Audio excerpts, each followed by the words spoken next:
today. We're going to be certainly some of the biggest issues currently, Richard, and maybe how we can guide our listeners around that for us. So, I mean, let's kick off. Firstly, we're hearing about the rising bills, aren't we, with sort of inflation, utilities. What's your take on all of this? I think it takes the biggest crime that's happening here is the fact it's taking our focus away from where it's meant to be, and we can't control that. So what we know that electricity is going up by hundreds of percent, and it is. We've got inflation that will probably get to 9% by the end of the year. We know the interest rates are going up on people that have mortgages, and we know already we're struggling with staff shortages. And for these in your head mashing around, I feel that you can't have a clear growth in your business because you're too busy looking backwards and scared to take action. So my take is really simple, that it is going to be a tough year for some. And if we can just break everything down that we know is going to happen, or try and guesstimate what's going to happen, I believe that we can get through this and come out even stronger. I always seem to say to people when I first meet someone who wants to come to my coaching world, and they say they've had enough, they're burnt out, they're making no money, and I say to them, if you had 100 grand in the bank, would you feel the same? And they would go, not at all. I'd have no pressure on me. I'd feel fine. So we believe that bringing into the downturn that will happen around the world is that if we can prepare and have money in the bank, and we can take action now before it hits us hard, then we can ride this storm with ease. We really can. And it is really, I think, 3 major things that we need to focus on, get them fixed, and then carry on doing what we love most and just do hair. That's what I truly believe. So the 3 that I think is going to be really apparent to hit you, hit your staff, and hit your clients is the rising cost of bills. Utility, gas, petrol, you name it, it's going to go up, and it's going to hit some people hard.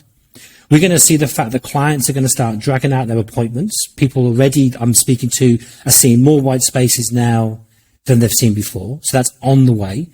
Mainly because the income in a household is already fixed, and something has to give. And people don't want to give up their hair, but they will drag it out a week or two. But if you've got all your clients dragging out a week or two, it can certainly have a massive knock-on effect on your business. Secondly, if we don't really knuckle down on the client journey, this is the time where like price and value need to be out of whack. We need to give more value for what they're paying. That's not lowering the price. That's making sure that you really give them top notch.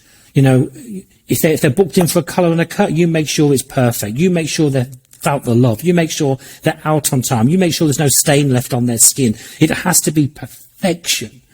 So they leave and go, that was worth it. Because for some people, they've got to argue, and I'm going to say, okay, husband or wife, they've got to go home and justify spending £200 on their hair. That's £200 could have been spent somewhere else. So the reality is they've got to go, this is my sanctuary. I need this. This is more than a hair. This is about me. So we've got to deliver more than hair, more than ever before. Otherwise, they're going to find cheap alternative. They just will. So we want to make sure we keep every single client we've got. And then the biggie, I truly believe that we've already have this massive shortage of staff. They are scared. Like I'm seeing into people's business WhatsApp groups, and the big talk is how much their electricity is going up, how much they're paying for petrol, and they're being pushed to the bone.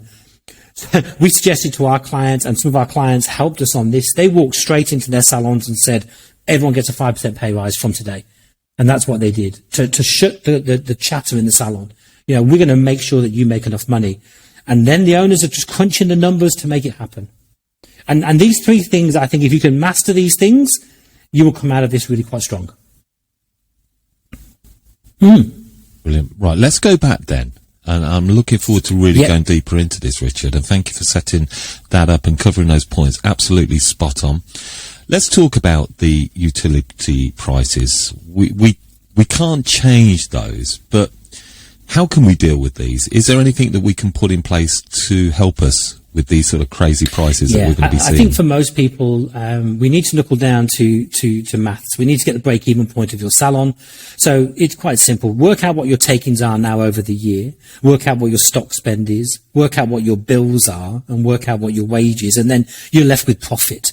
Now, guesstimate what your electricity is going to be this year, and just add it to your bill and see how much profit you lose. And let's just take round numbers of, let's say you're £10,000 worse off. My aim is to, let's just take 10,000 more this year. So what do we need to do to take 10,000 more? Look at each staff member. And if you break this down, it may only be something like £10 a day per staff member, which will cover it. So we're suggesting to our clients, open a bank account, put that extra money into a bank account and call it Lecky, whatever you want to nickname it. And if it doesn't go up that much, then that's money you can share with your team later on as a thank you. If it does go up, it's already there. It's in the rainy account, ready to go. And I think by putting up your target and then breaking it down to small biteable pieces, it's achievable for your team. If you've already given them a 5% pay rise, they'll be more than up for it.